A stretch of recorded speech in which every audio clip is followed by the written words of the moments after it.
You're listening to Two Girls, One Crossword. This episode brought to you by Illuminati. No, we shouldn't joke about that. No, we shouldn't. Also brought to you by Dr. Phil. I wish. Actually, no, I don't trust Dr. Phil, and he's definitely in the Illuminati. Okay, if anyone is, he's not a real doctor. First of all, wake up, sheeple. Second of all, his teeth are fake. They have to be. His whole head is fake. They're like him and Joe Biden. Cap, for sure. You think he has a full head of hair under there? Absolutely. You don't trust that man. Some people think Dr. Phil is Kid Rock, and they do look alike, actually. Their faces look alike. In fact, Dr. Phil dressed up as Kid Rock for Halloween one episode. That's amazing. Also, if I get close enough to Dr. Phil, I'm ripping that bod cap off, and that's a fact. You heard it here first. So. All right. Well, good evening, everyone, and welcome to Two Girls, One Crossword, your favorite weekly Podword Crosscast. I'm Grace. And I'm Chelsea. Oh my God. We did a good intro that time. Yeah, and then we fucked it up after. Sorry, I fucked it up. Grace did amazing. That was crystal clear, very beautiful. Me. I've been practicing all day. I took today off work just to practice that intro. It's crazy. Yeah. You did a great job. So, you all owe me a vacation day. Okay? That's true. All right. Well, I think you have a correction from last week. Do I? Didn't you call Francis Heaney Oh, no. Okay, so Francis Heaney is a crossword constructor, but there was a historian that I continuously, I think, I didn't go back and re-listen to my section, but I might have referred to this historian, Francis Stonner Saunders, as a he, using the he pronouns. I believe they are a woman. So the she pronoun should have been used there, and I apologize to anybody who was offended. I offended myself. Another example of giving credit to a man. I know. When it really belongs to a woman. I can't unlearn these habits. Yeah. That's on internalized misogyny. Ding, ding, ding. Beautiful. But that's my corrections corner for this week, so thanks for joining. Shall we get into our heights and shites then? We should get into the heights and shites. You want to kick us off? Well, this is it's in the shite category, but it's more of what is this? And maybe you can help me. Yes. On the New York Times Wednesday by Jacob Weisblatt, 64 across, December 1st, ? And the answer was DEE. What is that? What does that mean? DEE? Oh, December 1st, like the first letter of December is a D. Oh, probably. Yeah. I hate when they do that, honestly. I thought it was like a holiday, like New Year's Eve. I was like, descended? Yeah, like the day Christ descended from eternal elevation. That wasn't on December 1st. No, just trying to make up a Christmas holiday or something. No, okay. I don't like when I personally am not a fan of when they have like these little sections where it's like they have to spell out how a word or how a letter sounds. Yeah, I don't like it either, but it's a necessary evil. Okay. Sometimes it happens. I'm not saying that it doesn't happen. I mean, I don't like when the sun's out, but, we need it to live, apparently, so... Apparently. Here we are. Well, some people had, in the same puzzle, there was a lot of drama about 14 across. Tell me or 14 what it was. down. I don't think I did this puzzle. Major component of chili. And the answer was beans. And some people were very upset about that. Why? I don't know. Well, because apparently in Texas, I believe, they don't put beans in their chili. It's like heresy to have beans in your chili. What? Now sometimes I make a chili that's just beans, a tri-bean chili, if you will, no meat at all. And veggie chili? Like, how do you have veggie chili with, like, you just put tomatoes? I feel like people who are very into chili don't believe that veggie chili is a thing. But you need to expand your horizons, baby. Expand your horizons. Veggie chili is amazing. My dad, who, grew up eating meat his entire life, steak and, potatoes kind of guy, one of his favorite dishes he discovered was vegetarian chili, and he will make it so much of it that he will freeze it and have it for a whole year in the freezer, that he can pull it out whenever he wants it.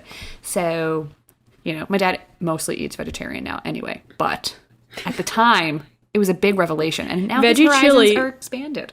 That's what won him over. That's true. Yeah, I don't know. I guess it says major component of chili. Maybe that's the wording. Okay, I just have to say, Texas is not the whole world. I mean, I don't know. I don't know Texas, if it's just Texas. That's what I gathered on Twitter. It could be the South. I don't know. Okay. But yes, I like beans in my chili, and it is a major component of my chili. I would never make chili without some type of beans. I agree. Did you know that in the Midwest, particularly in Nebraska, when you go you eat chili with cinnamon rolls. I have heard that before. I've never done it. I guess, I mean, anything tastes good in Yeah, I mean, chili. I love cinnamon rolls. I love chili. Chili is really good when you add a little bit of like cinnamon to it. It kind of Yes. enhances the tomato flavor. So, I mean, why not have both?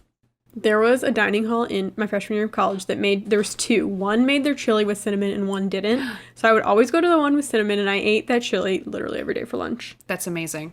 That was me in college. In my homemade pasta sauce, I put cinnamon. It's the key. It just elevates the dish, okay? It's a little trick. Your friends will be like, ooh, what's this? And you're just like, I don't know. how much of a trick it is. I feel like it's well known. But Well, some you people heard who it don't here make first, it. potentially. Potentially. Anyway, that's a great, interesting little debate. I would say beans for life. Yeah, they're good for you. They make you fart and stuff. Good for your heart and stuff. Did you do the Sunday Wapo? I did. I loved this puzzle a lot. A big boy. Oh my God, it was massive. I think it was 27 by 23. That was like the grid size. It's just huge. Yeah. It was kind of intimidating to start off with, but I wanted to talk about the theme, which I really enjoyed. So the theme, the puzzle was titled All Around Player, and the info read, reading clockwise from top left, the circled squares will spell out an actor born on September 6th and his apt TV role. So the first letter of all of the answers going around the outside of the grid spelled out Idris Elba, and then continued to spell out Luther, which was a popular TV show that he was in. Love that.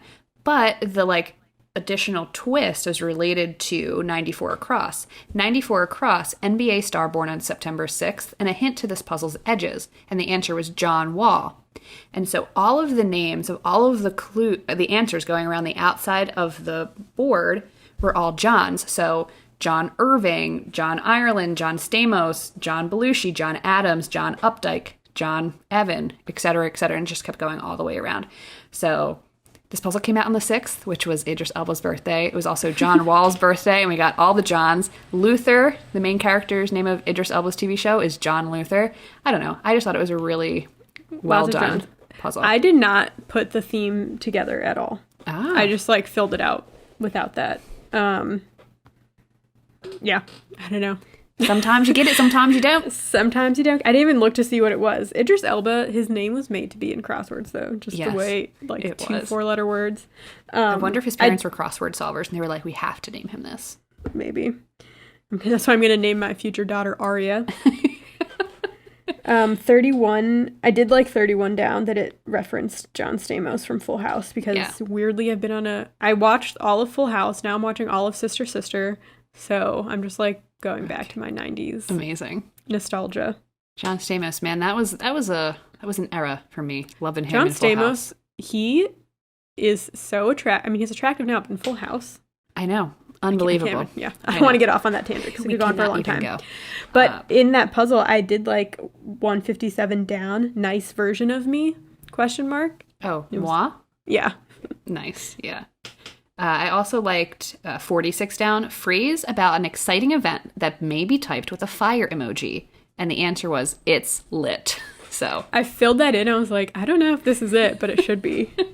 And then I was happy to see that it was. Yeah. I also liked 101 across, make doodles of poodles say. And the answer is draw. It's like, okay, fine. Mm-hmm. But then it was related to 51 across, like the reference to poodles in 101 across. And the answer was random. So I just thought that was fun that they connected. Evan Bernholz is so random. You're so random and we just love it about you. I liked that. The poodle reference as well. Yeah, I always have a good time doing the Sunday Wapo. Whereas doing the Sunday New York Times, sometimes I want to rip my hair out. So yeah, no, the Wapo's fun, and I like to do it on my iPad. Ooh. Makes it easier. I can also check then. Yeah. Which I do a lot. Sometimes you gotta check. You gotta check. When you're doing something that big, it's you just gotta check. You just gotta check.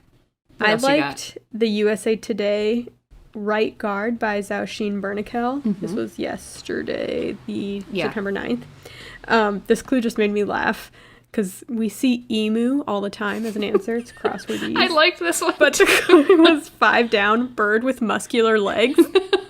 I was like, you're right, actually. Emus do have muscular legs because I've gone to this drive-through. It's like a drive-through safari park in Tennessee. You know, there's not much to do there, but they have ostriches there, which are similar to emus, and they are huge.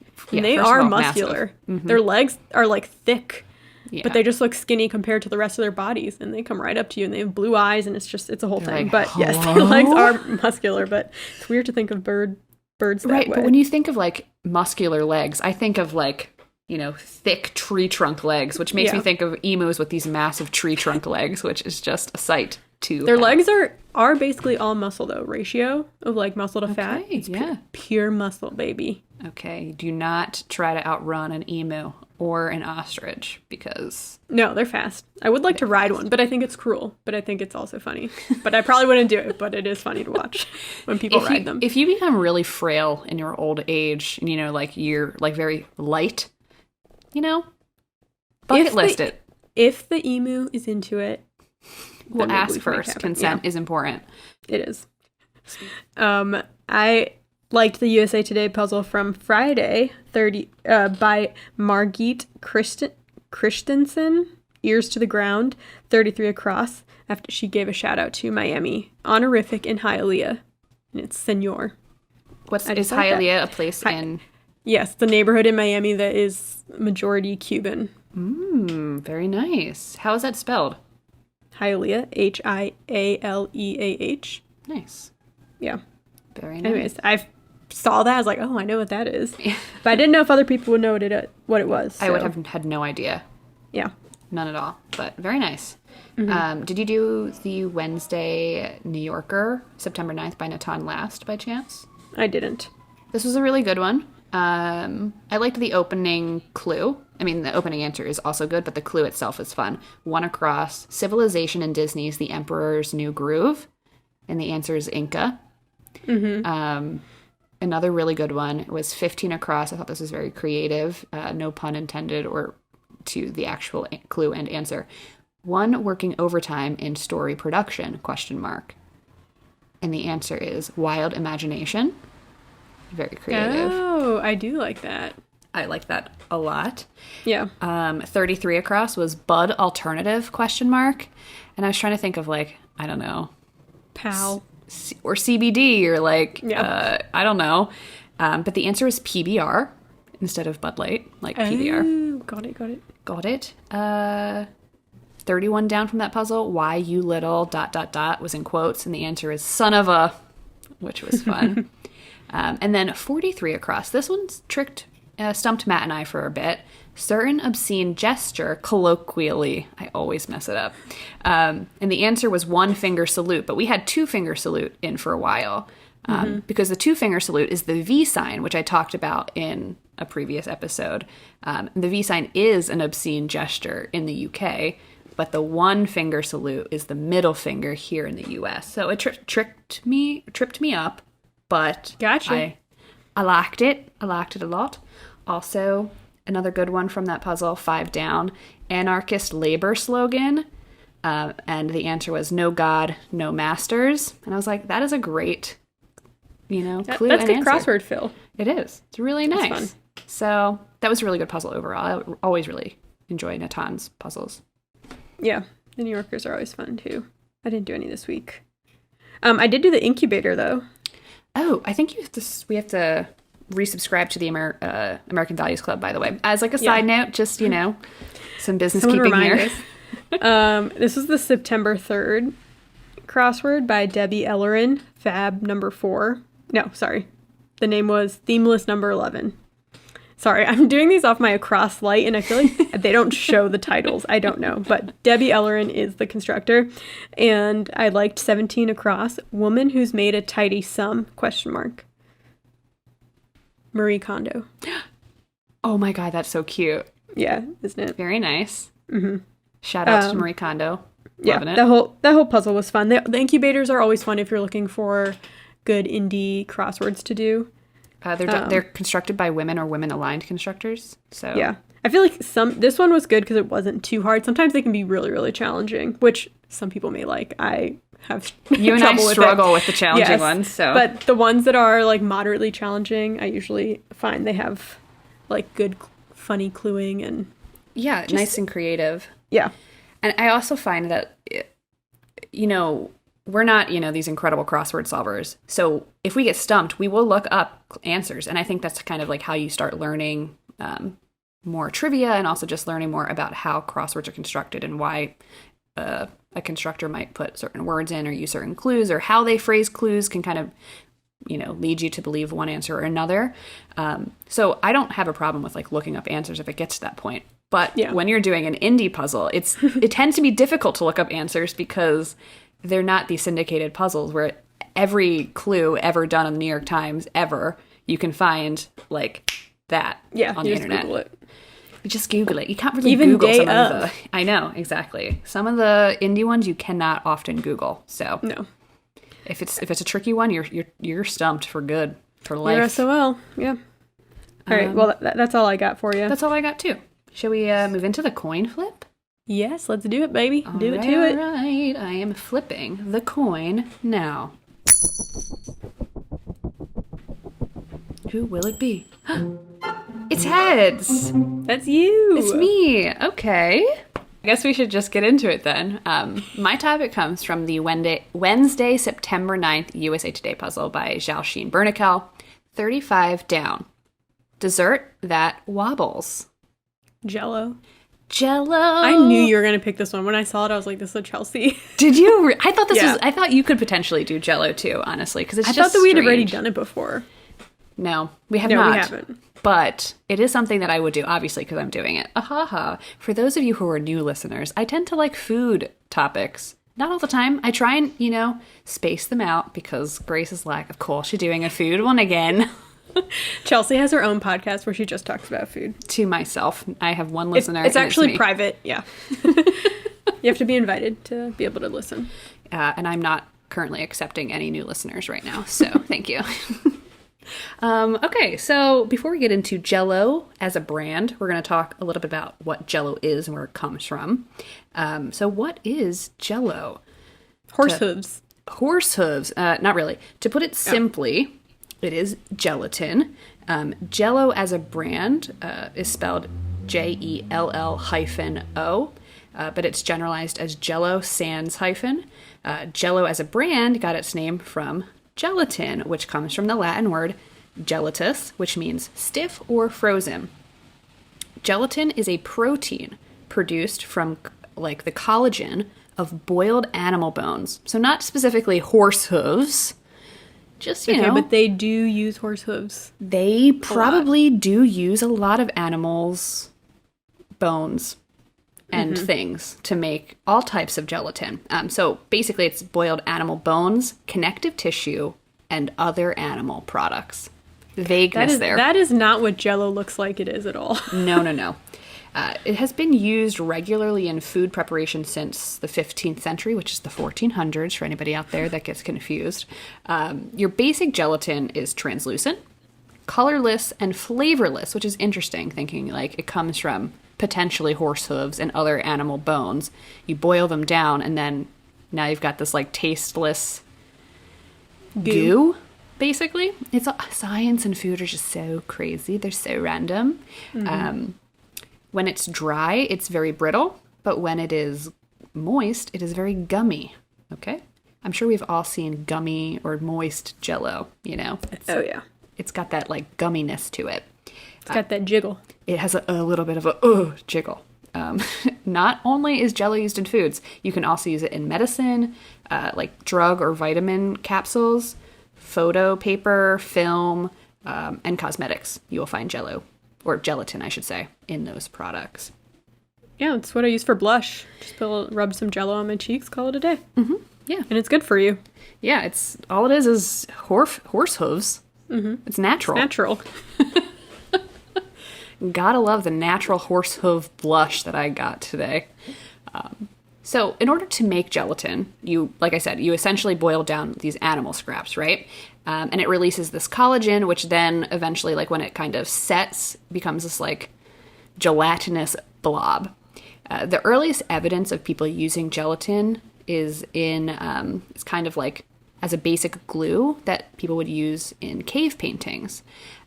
but we actually start seeing gelatin used regularly in foods somewhere around the 1400s. And the foods that had gelatin in them in the 1400s were known as jellies. Okay, and these were gelatin-based savory dishes where pig's ears and feet were boiled and then filtered into special bags to like make, fun shapes and things. And at the time, it was like a new way to like shape your food and also introduced like a different texture to familiar foods. Mm-hmm. It was important. It was also important because it elongated shelf life and prevented spoilage of meat and vegetables. So not only were you like shaping food differently and having new and fun textures, but you were like keeping your food longer because they didn't have refrigerators, folks. Okay, don't believe what you read on the internet. They don't have refrigerators in the 1400s. And at the end of the medieval era is kind of when jellies started evolving more into the sweet realm, because at this point it was basically just savory. And so now at the end of the medieval era, we have savory jellies and sweet jellies. And then from the 16th to the 19th century, you see many variants of jelly food throughout like many cultures. For instance, in Japan in the 1600s, there's this Kyoto innkeeper, right? And he noticed that there was some congealed seafood soup that he'd thrown away outside. And it kind of held up over various like freezings and thawings like in the winter. So he was like, okay, this is interesting. And he shared this discovery with a relative, and they began processing red seaweed into a product called canton, which is now known as agar, which is a natural vegetable gelatin counterpart, which is perfect for vegan or vegetarian like substitutions if you're trying to make like a jelly or like a gelatin recipe. Is it really vegan or vegetarian if it's made out of bones? Well, no. So this version is just made out of seaweed, like red seaweed. Okay. Yeah. So if you're trying to do like a vegan gelatin thing, you can use agar or agar. I wonder if that's what... I know like Swedish fish are vegan because they don't have gelatin in them, but they still have that gummy... Right, exactly. There are some gummy foods that are, vegan because they probably use agar or some version of algae. There's also another version of like a vegetarian, gelatin counterpart that is used or has been used for centuries in Northern Europe. It's called Irish moss. It's a red algae, which you basically boil with milk, strain it, then you add other flavorings like sugar, vanilla, brandy, whiskey, and the end product is kind of like tapioca or panna cotta, like that kind of jelly consistency. And it's also vegan friendly. So there are ways to create that like gelatinous, like jiggly, texture, gummy, yeah, exactly, vibe, yeah, without boiling it up the hoof of your horse. Keep your horse. We don't need it yet. Yeah, keep your horse's hoof. Let's not jump the gun yet. So yeah, we've got those kinds of gelatins, but then we also have the rise of aspics. Okay, and aspics are basically dishes that are set into gelatin made from meat stock. So instead of it being like this flavorless, tasteless, like clear gelatin, the gelatin would then be flavored like meat, essentially, without going into how it's made. And aspics have kind of been around in some variation, in some form, since the 10th century. There's an early Arabic cookbook called Katib al-Tabik that has a recipe for a fish aspic called karis or karis. It's made by boiling fish heads with vinegar, vegetables, and spices. The fish heads would eventually be removed, and the vinegar cooking liquid would cool and like become like gelatin, essentially, and then you would eat that. How do these people think of these things? Certainly, I have no idea. Like the guy from Japan, he threw out his seafood soup and it like became a gelatinous blob outside on the floor. And he was I've definitely had leftovers turn into gelatinous material, but I would never think to do anything with. I'm just like, ooh. Yeah, now you're like, ooh, this is disgusting. Well, people back in the 14, 15, and 1600s were eating that. Yeah, well, Jello's already invented. Back then there was so much stuff left to invent. Right? We have the fast brand now, the instant Jello. We don't need to go through all the struggle. Okay, so that's, early versions of aspics that were found in like the 10th century, right? But then aspics became popular in Europe around the 18th century and became a huge hit with the upper class. They were usually clear, savory jellies molded into showpiece centerpieces containing whole or sliced ingredients. Okay. That sounds like some rich bullshit. Yeah, basically. There's this famous French chef named Marie-Antoine Carême, who was known for his love of aspics. He called them chaud froid, which means hot cold. So you would prepare everything warm, but then you would serve it cold. And he usually served these aspics, or chaud froid, as massive architectural centerpieces, all of the food encased in glistening jellies. So imagine like showing up to this guy's restaurant or whoever had hired him to cook, and you show up and your whole meal, salad, appetizer, Suspended in Jell-O. it's just suspended in Jell-O on the table, like clear gelatin. We've all seen photos of, you know, the stuff from the 50s just like covered in Jell-O, and like you're just looking at it and you're like, that looks wiggly and unappetizing. We're gonna actually If that talk existed about those. Today, it would be like $500 for a meal. Yeah, no. Yeah. I actually looked up some of this chef's like drawings of what he was doing. They look beautiful in terms of like what a centerpiece would look like. I just don't know how enticing it would be to eat something. Like imagine eating all of your meals encased in Jell-O. Well, first of all, it's too much work. I'm not digging through a bunch of goo to get to my Caesar salad. Yeah, well, guess what? not In the worth it. 1800s, you would have had to if you went to his restaurant, okay? They had more time back then. They definitely have more time, and they had more money, okay? Well, you know, more money than you or I. We would have either been poor or rich, and I chances probably are would have been. Did they invent glasses by then? Because if not, I would have been SOL. they had glasses by then, but not in the way that we have glasses today. We would still have been SOL. Are you kidding? Yeah. Especially if you literally can't see at all. Like I can't see, you know, nearsighted or farsighted. I can't. I got nothing. Except with these glasses.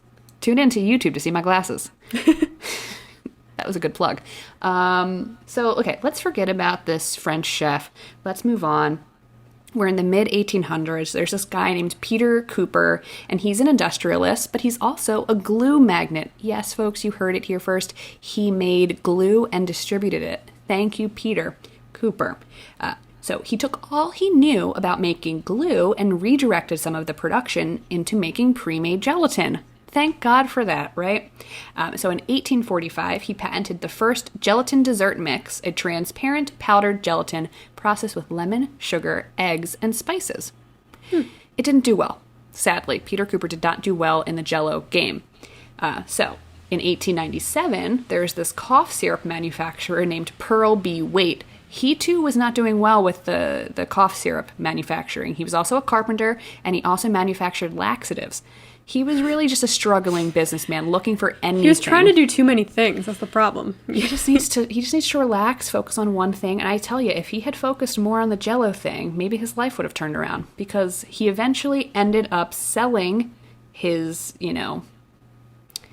Jell-O patent to some other company. So hold on. So this Pearl B. Waite trademarked a gelatin dessert called Jell-O, spelled Jell-O, which at the time was made of gelatin, sugar, and food coloring. His wife actually came up with the name Jell-O with the hyphen and everything. By the way, just so you know, we're talking about men stealing women's ideas. Her name was May Waite. So if you want to, think about who named Jell-O, it was May Waite, not Pearl, okay? May. Even though Pearl's a great name for a guy. Anyway, so the Waites could not make Jell-O work. And so they sold it to a food company, the Genesee Pure Food Company. They bought it, and again, it was not doing well. It was not making the company any money until they decided to start publishing Jell-O-oriented cookbooks. Go figure. So then Jell-O as we know it is born. And by 1906, Jell-O sales hit $1 million. So we were doing great. But it's kind of funny because the Waites couldn't make Jell-O work. Genesee Pure Food Company couldn't make Jell-O work. It was so bad, it got to the point where the owner of Genesee Pure Food Company was considering selling the trademark for Jell-O to his factory super for $36. Thankfully, he did not, because then Jell-O turned around, people were feeling Jell-O, and it started making them a lot of money. It rose in popularity, and so the Genesee Pure Food Company decided to double down on its marketing. They continued distributing cookbooks, and now the cookbooks were illustrated by Norman Rockwell. That's crazy. Oh my gosh. Right? And they also featured celebrity favorite dishes. So, like, I'm a celebrity, and this is my favorite Jell-O recipe. They also sent salesmen out dressed in the best fashions of the time to sell Jell-O door to door and offer Jell-O demonstrations to, like, local housewives. So, you know, they knew what they were doing. They were, like, hitting the streets. They got the Jell-O in their bag, and they're like... These hot men trying to sell Jell-O to lonely ladies. They're like, Mrs. Smith, can I come in and show you my Jell-O molds? And she's like, oh my God, my husband's not home. Anyway, this is a PG podcast, I promise. So... they were doing great. Jell-O's doing great. By 1923, the Genesee Pure Food Company renamed itself to the Jell-O Company. And honestly, I think it's an improvement. Genesee Pure Food Company sounds a little sketchy, right? What do you mean my food's not pure from other places? I don't get it. Anyway, so they're called the Jell-O Company now. And by the 30s, this is where it starts getting wild, folks. The 30s is when Jell-O salads went on the rise. Okay, and this is where Jell-O made most of its money, was between the 30s and the mid-70s, because of this, like, whole Jell-O salad fad. Jell-O salad, also known as gelatin salad, jelly salad, jelly dish, congealed salad, or molded salad. All of these sound so appetizing. Don't you just want to curl up with a nice molded, congealed salad? I love a congealed salad at the end of a long day. Me too. They're nice and cold and gooey and just... I'm not trying to food shame anyone, but you guys, listeners will know I'm weird with, like, mushy texture in food. I don't mind Jell-O sometimes, like in the cup with some whipped, Cool Whip, then it's fine. But I can do that too. This is too much. It cannot be mixing with vegetables. Okay, well, fine. A Jell-O salad is made with flavored gelatin. Okay, this is the years when lime Jell-O actually was, introduced. Lime Jell-O was the biggest Jell-O used in Jell-O salads, usually. And usually Jell-O salads were fruit-based. Most of the time they were fruit-based. Yeah. Okay, They were not always fruit-based, okay? So a Jell-O salad could also sometimes contain meat and vegetables. They might also include things like cottage cheese, cream cheese, marshmallows, nuts, or pretzels. Marshmallows, I can understand. Everything else, absolutely not. No, yeah. The cottage cheese thing, I can't do cottage cheese on a good day. Like, any day. Even on a bad, no days can I do cottage cheese, and certainly not in my Jell-O, molded or otherwise, okay? Yeah. Ugh. So then these salads would be molded into intricate rings, braids, or sometimes into the shape of the food it featured. For instance, think like a fish shape for a tuna Jell-O salad. No, now you guys just have too much time on your hands. Yeah. So why were Jell-O salads so popular? So they became popular around the Depression, like right before World War II. And it was so that you could prove that you could still entertain and, like, create elaborate dishes, elaborate, quote unquote, despite shortages of food and food rations. And there's an interesting quote I'm going to read to you from a Serious Eats article titled A Social History of Jell-O Salad by Sarah Gray. Quote, instant Jell-O was fast. Unlike the traditional method of making gelatin, it was economical. A housewife could stretch her family's leftovers by encasing them in gelatin. And since sugar was already included in the flavored mixes, the new packaged gelatins didn't require cooks to use up their household stores of sugar. It was also neat and tidy, a quality much valued by the domestic science movement as well as by its Victorian forebears, who were mad for molded foods. Jellied salads, unlike tossed ones, were mess-free, never transgressing the border of the plate. Okay, no. I feel like you can eat anything, and anything can fall over the side of your plate, Jell-O or not. Yeah. I don't know, though. I feel like we're making fun of this, but we're about to enter into another depression, so we might be making Jell-O molds for all our friends soon, too. Oh, dear. We'll come back to this if that happens. Yeah, we will revisit. So Jell-O salads remained popular from the 30s into the 50s and 60s, when it was kind of expected of women to cook and care for their families at home while also being efficient with money, ingredients, and time. So with the help of Jell-O, busy wives could basically prepare dinner swiftly with hardly any work at all. So they no longer needed to be like stuck to the stove and cooking for hours. And then there was this whole genre of cooking and cookbooks that emerged during this time that basically was all about efficiency, but it was also a lot about brands like selling you their products and trying to make you use as many of their products as possible in one ingredient. So it'd be like 1 can of this, 1 can of that, and kind of Jell-O salads are aligned with that, you know, movement in cooking. And so, like I said, Jell-O salads had intricate molds, right, that allowed for elaborate presentations. You would basically show your ingredients in these clear gelatins or aspics, and then you would use sinkers and floaters to achieve a certain look. So sinkers are fruits or other adornments that would sink to the bottom of the Jell-O mold, such as canned apricots, maraschino cherries, canned peaches, fresh grapes, those kinds of things. And then floaters are fruits or other adornments that floated in the Jell-O. So diced apples, sliced bananas, fresh peaches, orange and grapefruit sections, marshmallows, and chopped nuts. Those were all floaters.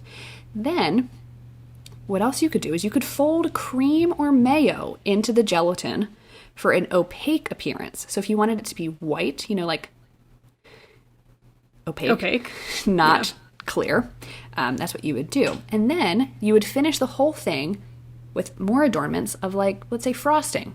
And it could be, you know, your sweet frosting, so like Cool Whip or, you know, whatever. Or you could do a savory frosting made from mayo or even shrimp. Oh, no. No. Yeah. Okay, so here are some titles of recipes from a popular gelatin cookbook from the 60s. Green salad mold, molded avocado and tuna, and jellied veal loaf. No, thanks. You sure you don't want one of these? I can make this for your next birthday. Actually. I know you. I know you like your jellied veal, especially in the shape of a loaf. I'll put it in a cow mold just for you. Yum. Yeah. And it was during this time, like this popularity of like Jell-O salads and molds and whatever, that Jell-O introduced savory Jell-O flavors like celery and tomato, and among other like Italian or like meat or vegetable flavored. No. Yeah, they did not last past the mid-70s, so you do not have to worry.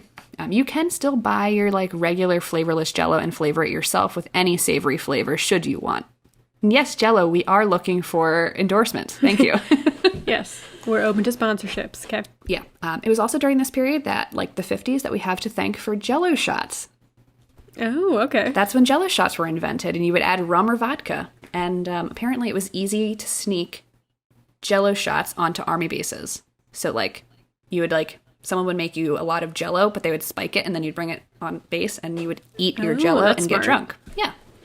Interesting.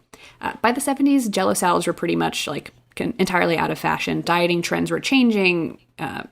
Like, these nutrition campaigns were coming out about eliminating all sugar from your diets. Also, women were entering the workforce, so there was no more moms staying at home trying to, like, figure out how to cook dinner for everybody. It was either, like, a lot of times it was, like, fast food or frozen microwave dinners. And because of the popularity of Jell-O waning in the 70s, Jell-O was like, we need a celebrity to come in and endorse this product. So Jell-O hired comedian Bill Cosby to be their spokesperson. Oh, right. I forgot he was a Jell-O. Yeah, and so this relationship lasted over 30 years and was considered one of the longest standing celebrity endorsements in American advertising history. And he helped introduce frozen Jell-O Pops, sugar-free Jell-O, Jell-O Jigglers, which are handheld Jell-O snacks, gummies type things, and then sparkling Jell-O, also known as champagne of Jell-O, which is a carbonated version of Jell-O. Cosby is no longer the spokesperson for Jell-O. Obviously, he is currently in jail. So that's what happens when you eat Jell-O, people. Okay. Turn out like Bill. Yeah. So I'm going to end with a couple fun facts about Jell-O. In 2001, Utah passed a resolution naming Jell-O the official state snack food. Oh. Because I don't know if you know this, but Jell-O and Jell-O salads in particular are apparently hugely popular to the Church of Jesus Christ of Latter-day Saints. Also known as the Really? Mormons. The Mormons? Yes, they love it. Because They don't talk about that in Book of Mormon, but They I don't. believe it. apparently Jell-O represents traditional family values. I'm sure there's more to it than that. Yeah. Kraft Foods, who now owns Jell-O, revealed that Salt Lake City has the highest per capita Jell-O consumption, and that the Mormon Corridor region in Utah is nicknamed the Jell-O Belt. I did not know any of this. So they really like their Jell-O out there, okay? They really like their Jell-O. Have you ever seen the movie The Ten Commandments? It's the one that they No. play every Easter. Probably at some CCD class. You've probably seen it. Well, it's the famous one where you see Moses, like, parting the Red Sea. Okay? Yeah. He actually parted a Red Sea made of Jell-O. That's what that was, Jell-O. Ooh, smart. Funny, interesting. And then last fact for you, the second full week of February is International Jell-O Week. So make sure to break out your decorative molds and, like, get partying, okay? Second week Good of to know. February. Never forget it. In camp, we used to make cake, and you would put like Jell-O mix, the powder, in with the cake mix, and it actually tastes really good. Yeah, okay. And the cake would be like marbled with Jell-O, Oh, interesting. I've never but had it that. wouldn't be like gelatinous in the cake. It just gave it a flavor, like a Interesting. fruity flavor. I've never tried that, but it sounds like something that they would make at camp. Yeah, well, we should make that in February, second week of February. Oh, great idea. I love that. I love that And for you guys us. are all invited. What is your favorite Jell-O flavor? I don't know. I really don't like Jell-O that much. Probably just the red. Yeah, I would do strawberry or blue. So I don't remember last time I had blue Jell-O. I would never have red cherry, but red strawberry, yes. I think I eat the strawberry one. My parents have it a lot, and then they put whipped cream or like Cool Whip on it. Yeah. My grandmother, for sure, on my mom's side, made a lot of Jell-O molds. A lot. But she was also like a 60s housewife, like through and through. You go to her house for a barbecue, you got all the aunts and uncles, everyone's really old drinking their cocktails, and you got the Jell-O molds on That's the her table. culture. Okay, it's her culture. I'm not going to take it away from her. So, if you've ever had Jell-O in like a crazy mold or, family photos of fun Jell-O molds, please send them in. I would love to see them because they are some of my favorite pictures to look at online. They're so grotesque. And I say that with love. I say that with a lot of love. And that's all I got for Jell-O. My topic is from the New York Times, Wednesday, September 9th, by Jacob Weisblatt, and it is 31 across. Black cat, some think. A bad omen or bad luck? Just omen. Oh my was a God. clue. So I'm Yes. going to talk about black cats my and the God. superstition surrounding them. Yes, let's do it. This is Dun, amazing. dun, dun. Okay. So for any listeners who don't know, I may be a little biased because I am a black cat owner, and he sometimes makes appearances on our YouTube channel, but I'm pretty sure right now he is sleeping in the box where I store my Christmas tree. So if you hear, that's his new thing now. So if you hear rustling around, he's there, which I don't know how that's comfortable for him. Can you please divulge his name to the listeners? Yes, his name is Arnold. Gotta love But him. after doing my research, I was like, man, there's so many other better names I could have named him. But I named him Arnold, so when I came home, I could say, hey, Arnold, because I'm a 90s bitch. Okay. Yeah. So like I said, I may be biased because I am a black cat owner. But in my opinion, black cats are the best cats, okay? They're the nicest, the sweetest, the softest. They really are soft. Ever. So why do they have this, like, bad association, bad luck, bad omen? They are repeatedly clued in crosswords as being bad luck and bad omens. Ridiculous. Okay, you cannot judge Yeah. a book by its cover. I'm just going to say it. You can't. No, you can't. So where does that come from? Tell me. Now, you probably won't be surprised that the idea of a black cat being bad luck does span multiple different cultures in centuries, Okay. as most things do on this, most topics do on this crossword crosscast.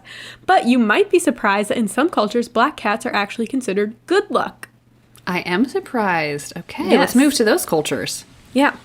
Okay, so why don't we ever see that in a crossword? All right, Yeah, someone put good omen, black cat, good omen. Please. Hello. Okay, have some more representation in your crosswords, okay? Before we get to the good stuff, I'm going to go to the bad stuff. And Let's. we're going to go all the way back to medieval time in Europe, All right. in the Middle Ages. Okay. I love it. So there is a folklore from this time period spread about a man and his son who came across a black cat. And for some reason, they decide to throw a bunch of like stones and sticks at this poor cat, and the cat runs into this woman's house. Now, everyone in the town suspects that this woman is a witch, right? So the next day, the woman appears in town, and she's all bruised, and she's limping. So people suspected that maybe this woman turns into a black cat at night. I see. Mm-hmm. Other theories suggested that during this time, people associated black cats with evil and death just because they had black fur, similar to the way ravens and crows are considered ominous. Right. Okay. Sadly, people need to really not just think that black is like the end color. Okay. It's not even a color, first of all. So it's my favorite color and it goes with everything. It does. That is not the reason why I got a black cat, but he does look good in my apartment, I will say. It's certainly on the list. Yeah. But sadly, mass killings of black cats, like across Europe during this time, were prevalent. Oh, so they say, to kind of rid the streets of all these bad omens. It didn't work. What is a black cat, by the way? This isn't in my notes. I'm just going to tell you at the top of my head. So, if you don't know, most cats you see are considered domestic short hairs. That's probably like most of your friends' cats are domestic short hairs. That's like your tabby cat with the stripes, gray cats, black cats. That's a mutt, essentially. There are pure breed cats like Siamese and Sphinx, but most cats are just, mutts. Okay. So black cats are actually tabby cats who just have a gene that makes their fur black. That's why sometimes black cats in the sun, you can like see some faint stripes and stuff. Interesting. Did not know that. And that's how black panthers exist as well. So black panther is not actually a type of cat. Like, it's not a species. Okay. Panther is not a cat species. Panther refers to just a big cat because it comes from the word panthera, which is like the Latin root for big cats. So this is off the top of your head. Yes. So black panthers are most likely, I think they're usually cheetahs or leopards who just have like a genetic mutation that gives them more melatonin in their fur. Dude. Oh my God. So that they have black coats. Yeah. This is great knowledge. I love how you can just do this off the top of your head. I am so impressed. What can I say? This girl loves cats. Okay, but then if you're like, what about a Florida panther? A Florida panther is just a cougar. If anyone tries to ask me that. Yeah. Anyways. She would know. She loves cats. 1. 2, she's also from Florida, so. Exactly. So don't try me. Okay, so this like theme of associating cats with evil and killing them and like thinking they have to do with witches is seen again during the Salem witch trials. Of course. So people thought black cats were witches' familiars and would assist them in like their evil satanic deeds. So a lot of times witches were persecuted and killed with their black cats. So basically, if you're a woman during this time and people think you're a witch, maybe don't get a black cat. Get like a golden retriever or something. It's time to move on from the black cats. Like, I know they're cute, but like, we gotta put some distance between you and them. Okay. So then Cat Sith is a fairy from Celtic mythology, which is popular in Scottish and Irish folklore. And so Cat Sith is a large black cat with a white spot on his chest, and legend has it that the cat haunts the Scottish Highlands. And some common folklore suggests that Cat Sith is not a fairy, but a witch. So there's a lot of like connection between black cats and witches. I love this. I love this. So Cat Sith may be inspired by the Scottish wildcat, who is a dark-furred cat, or Kellis cats, which are a hybrid of this wildcat, like Scottish wildcats and domestic cats. Okay. Only found in Scotland. Amazing. Okay, so some legends about Cat Sith. Some believe that Cat Sith could steal a person's soul before they were claimed by the gods by passing over a corpse before burial. Oh. Therefore, they would have watches called Feel Fadalach, or Late Wake, where people would watch over people's corpses night and day to keep the Cat Sith away from a corpse before burial. Interesting. Methods of distraction, such as games, catnip, riddles, and music would be used to keep the Cat Sith away from the room where the corpse was. In addition, there was no fires where the body lay, as it is said that Cat Sith was attracted to warmth, which is true. If it was a cat, they do like a warm lap. Yeah, you know what they say, knock on the hood of your car in the winter in case you got a little kitty cat up there, okay? Yeah. On Samhain, a Gaelic festival marking the end of harvest season, it was believed that a Cat Sith would bless any house that left a saucer of milk out for it to drink. If you did not leave a saucer of milk out, then your house would be cursed into having all of your cow's milk dry up. Oh, yeah. No, I think it's just better to like leave the saucer out at this point, Yeah, you know? might Just as well. like, You lose nothing by doing it. Exactly. Some people believed that the cat Sith was a witch that could transform voluntarily into cat form and back 9 times. Once they go back to their cat form for the 9th time, they would remain a cat for the rest of their lives. And some people believe this is where the whole superstition that cats have 9 lives comes from. Interesting. There is a famous woman who can turn into a cat and back again, and her name is Minerva McGonagall. Yeah, but she turns into a tabby. She does. Not a black I wish cat. There's no black cats in Harry Potter. What's that about? Yeah, well, J.K. Rowling is wild, so. Yeah. Just another thing she got wrong. Okay. Edgar Allan Poe wrote a story called The Black Cat. Are you familiar with it? A short story? Yes. So I'm just going to go over the plot Please of it. It's similar to the Telltale Heart, where it's just about this crazy man and his guilt. So the story follows a disturbed man riddled by guilt. The man is an alcoholic, and he has a black cat named Pluto, which is a cute name for a black cat. Oh my god, that is actually adorable. The black cat has a white patch on his chest. Okay, similar to the Scottish folklore. I wonder my God, if Poe knew about that. Okay. At first, they love each other, but then the man's alcoholism kind of takes over, and the man ends up torturing the cat, gouging his eye out. He eventually kills Pluto, and his house burns down. A bunch of other stuff happens. Deservedly. Too, blah, blah, blah. Yeah. Okay, but then this guy starts to feel guilty, obviously, but he ends up finding another black cat at a tavern who has a white spot on his chest and happens to be missing an eye. Okay, but he knows for sure that he killed his cat Pluto, so what's the deal with this cat? What's going on? Eventually, the white spot on his chest starts morphing into shapes and it starts freaking the dude out. So the man tries to kill the cat, but his wife stops him and, leading the man to kill the wife instead. And he hides her body behind a brick wall in his cellar. Well, then the police come to investigate the disappearance of this guy's wife, and they don't find anything.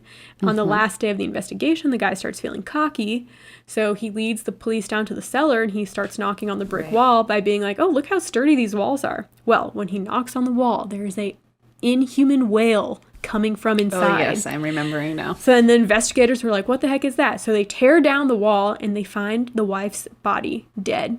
And sitting on top of her head is the black cat with one eye. Because the cat knew.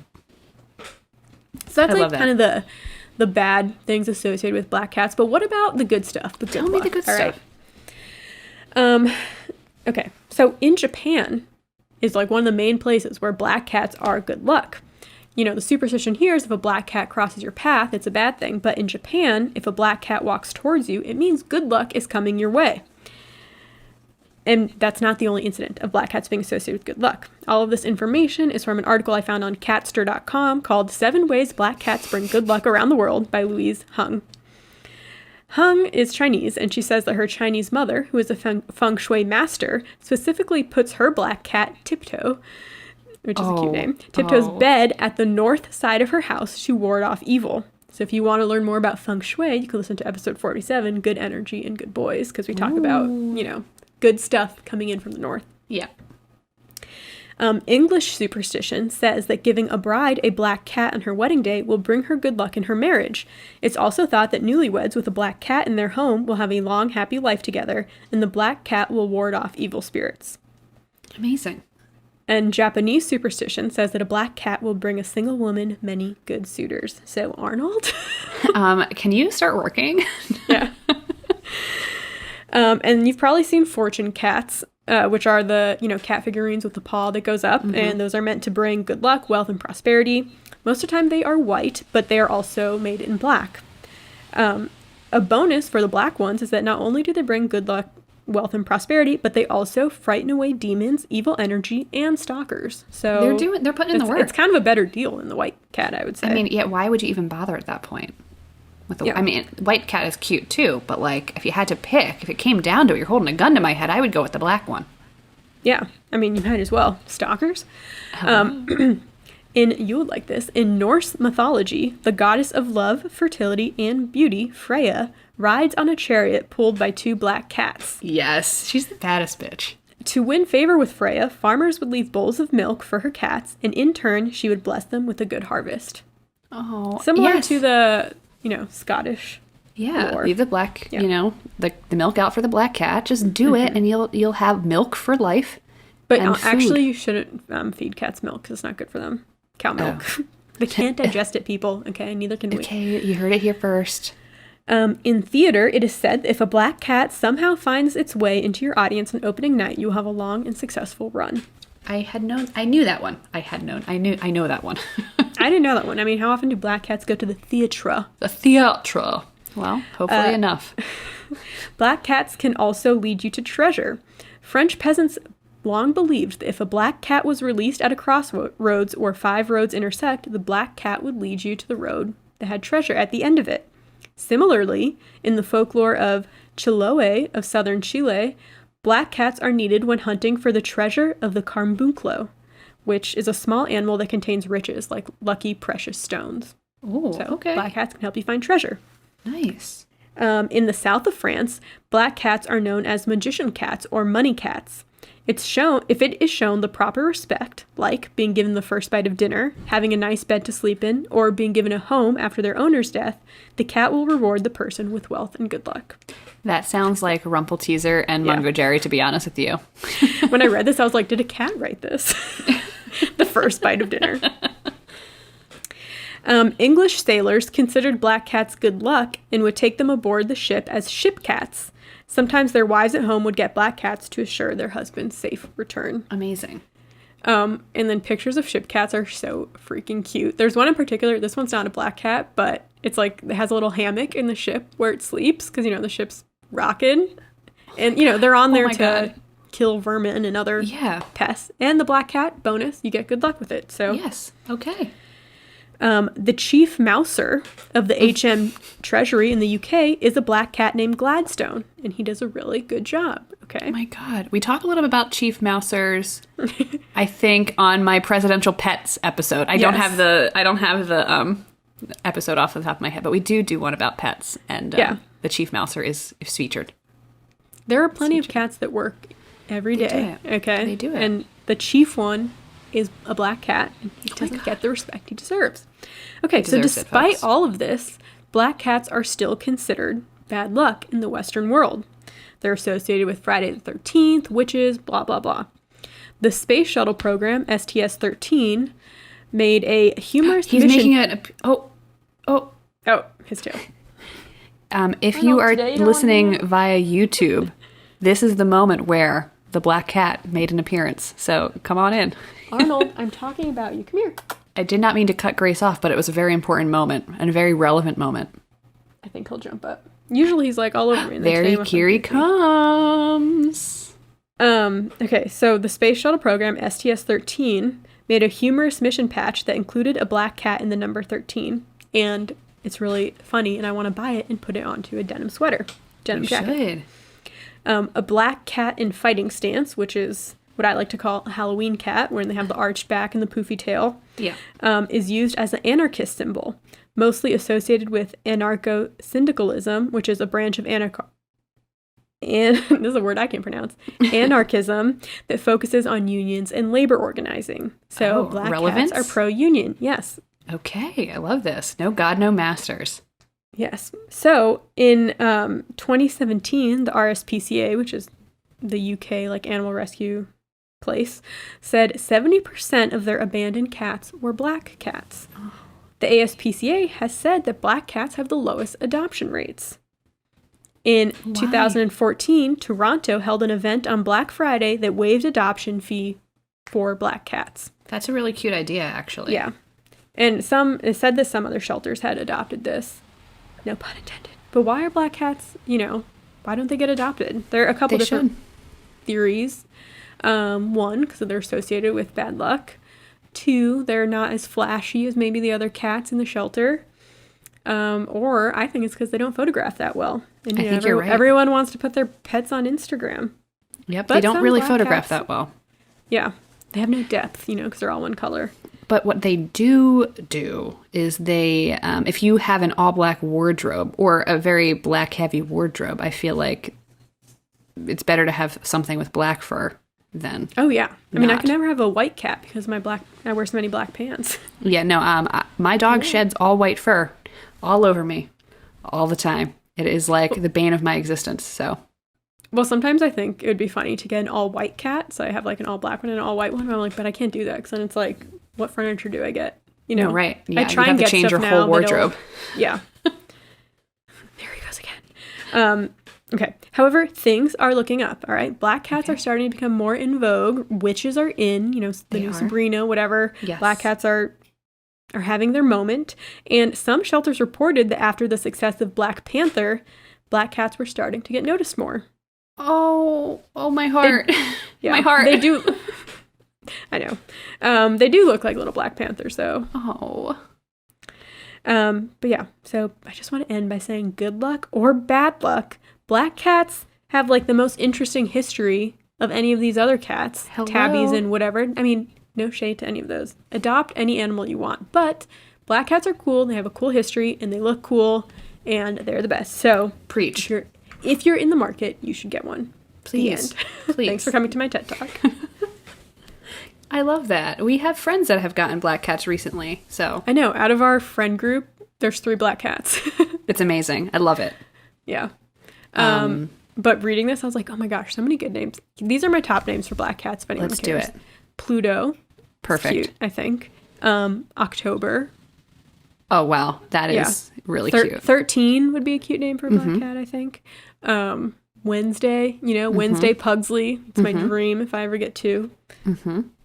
Just so many good, like Damien, like the Omen. That's a good Damien. One. Luna is a great one for anybody who's a Sailor Moon fan out there. That's a perfect Luna name. Is good. Arnold actually went as Luna for me in a photo last year because I went as Sailor Moon. We'll have to post it. Yes, great week. idea. Yeah. Perfect. Another perk of having black cat. There's a lot of good Halloween costume options for them. It's true. But also interestingly, most black cats are male. The gene is more common in male cats. Okay. Same with orange tabbies. That one is even more commonly male. It's very rare to have a female orange. Interesting. Tabby. The more you know. Grace knows a lot about cats, folks. Trust her on this, okay? I do. I have all these. When I was younger, I was really into animals. So even like from then, I just have all these animal facts like stored in my brain. Ask me about apes, okay? I also really like monkeys and apes and all that stuff. She's like, ask me. Her DMs are open. That's true. Yeah.